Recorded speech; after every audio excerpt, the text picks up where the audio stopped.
ऐसा शौहर जिसे अपनी बीवी की बिल्कुल भी परवाह नहीं है।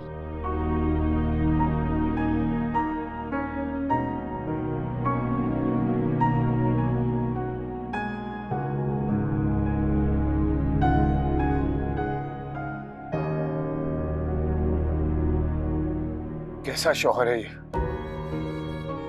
उसकी बीवी इतने दुख में है और उसके पास उसको कहने के लिए दो लफ्ज नहीं है। कितने बेरहम लोग हैं ये। इनको अल्लाह का भी खौफ नहीं है। और मरियम, तुम इस शौहर की कॉल की मुंतजर हो, उससे बात करना चाहती हो तुम।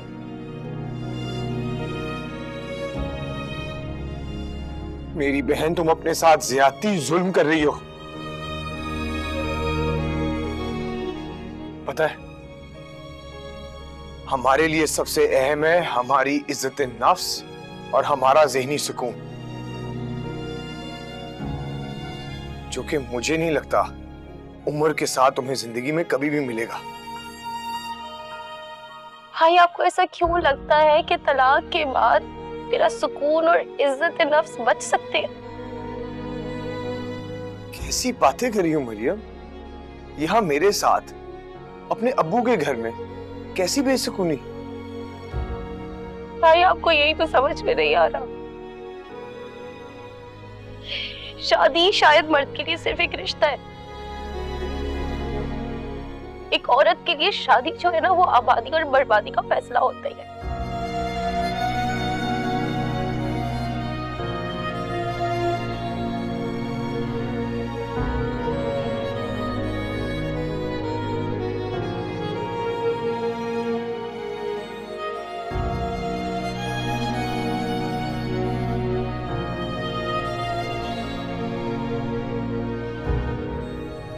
कुछ भी हो मरियम, हमेशा याद रखना, तुम्हारा ये भाई हमेशा तुम्हारे साथ खड़ा, हर हाल में, हर सूरत।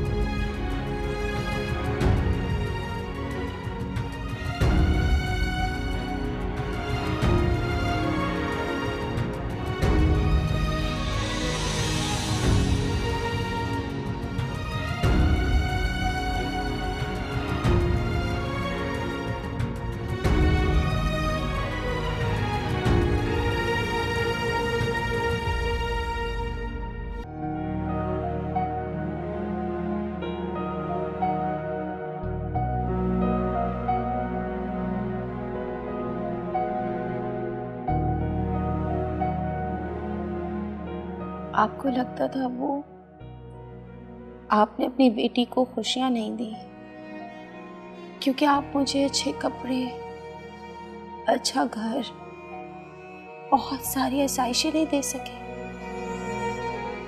मैं आपको बताना चाहती हूँ, खुशी का ताल्लुक अच्छे कपड़े और अच्छी चीज़ों और आसाइशों से नहीं होता। आपकी मरियम उस वक्त गरीब नहीं थी जब आपका साथ था, लेकिन आज मैं इस दुनिया की सबसे गरीब तरीन लड़की हूँ क्योंकि मेरे माँ बाप मेरे साथ नहीं हैं। देखिए अब्बू, कितनी गरीब हूँ मैं आज। मोहब्बत, इज्जत, खुशी और गुर्बत की शिकार। मेरा दिल नहीं चाहता वहां वापस जाने को, मगर इस दिल की परवाह किसको है? खुद मुझे भी नहीं, क्योंकि मेरे दिल की सुनने वाले सिर्फ आप थे बाबा। इस खोखले रिश्ते को मैं खत्म नहीं करूंगी। अल्लाह का नापसंदीदा अमल मैं नहीं करूंगी। नहीं उमर, ना ही मैं दुनिया में जवाबदेह बनूंगी और ना ही अपने रब के सामने। मैं सब्र का रास्ता अख्तियार करूंगी, जिसका अजर खुद खुदा मुझे देंगे।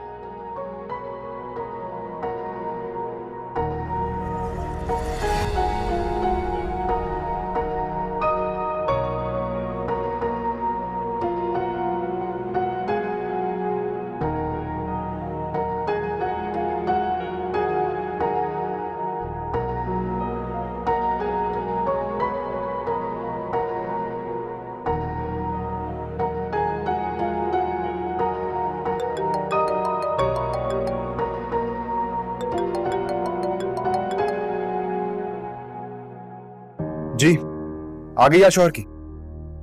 अस्सलाम वालेकुम उमर। वालेकुम अस्सलाम। बताएं, कैसे याद किया मुझे? उमर, अब्बू के चले जाने के बाद ताज़ियत के 2 बोल नहीं बोल सके आप, लेकिन इतना तो पता कर सकते थे ना कि आपकी बीवी कैसी है। तुमने तो अपनी भाई की शादी करवाने का बीड़ा उठाया है। करवाओ, शौक से करवाओ उसकी शादी। तुम्हें क्या परवाह है अपने शौहर की, घर की? जिस औरत को औलाद की परवाह ना हो, मेरी क्यों परवाह करेगी? हाँ, फिर से वही सब।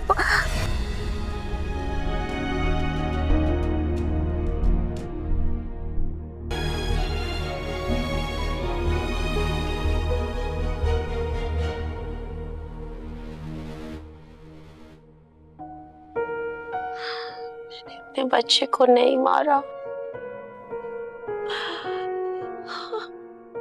मैंने नहीं मारा अपने बच्चे को, पर उमर मुझे छोड़कर मत जाओ।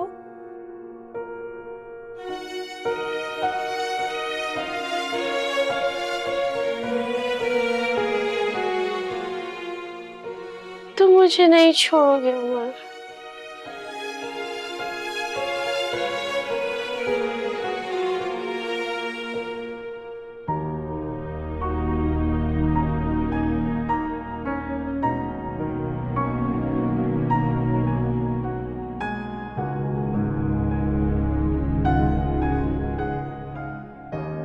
मरियम, मरियम, मरियम, इसे क्या हो गया? ये तो इतनी देर तक कभी नहीं सोई। मरियम, मरियम, इतना तेज बुखार? मरियम, उठो मरियम, तुम्हें तो इतना तेज बुखार हो गया, मुझे बताया क्यों नहीं? जी, मैंने दवाई खा ली है। दवाई खा ली? तुम ठीक नहीं हो, उठो, मैं तुम्हें डॉक्टर के पास लेके जाऊंगा। मरियम, उठो, उठो, शाबाश, उठो। मैं तुम्हें अभी डॉक्टर के पास लेके चल रहा हूं, मैं बस अभी आया।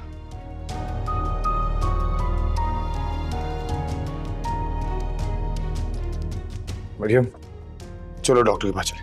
उठो, उठो, शाबाश मेरी बहन, हिम्मत करो, दवाई लेंगे, डॉक्टर के पास जाएंगे तो ठीक होगी ना। इतनी तबीयत खराब, मुझे बताया नहीं। ये पहने जूती, ध्यान से।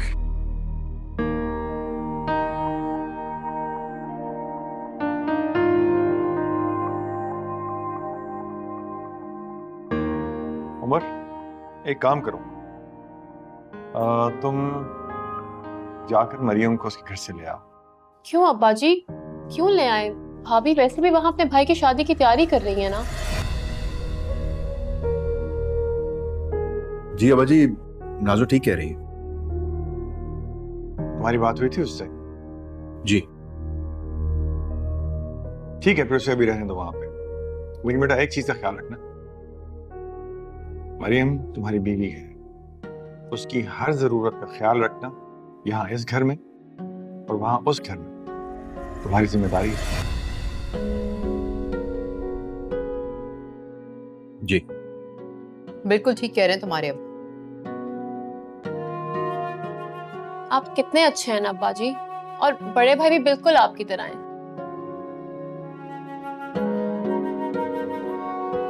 काश मरियम भाभी भी हमारी अम्मी की तरह होती, अपने घर अपने शौहर की फिक्र होती उन्हें।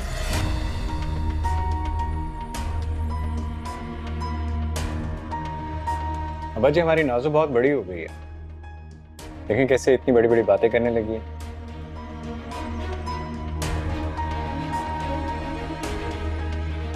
तो छोटे होने का मतलब कम अकल होना नहीं होता भाई। हाँ नाज़ो, कल रात को तुम डर गई थी क्या?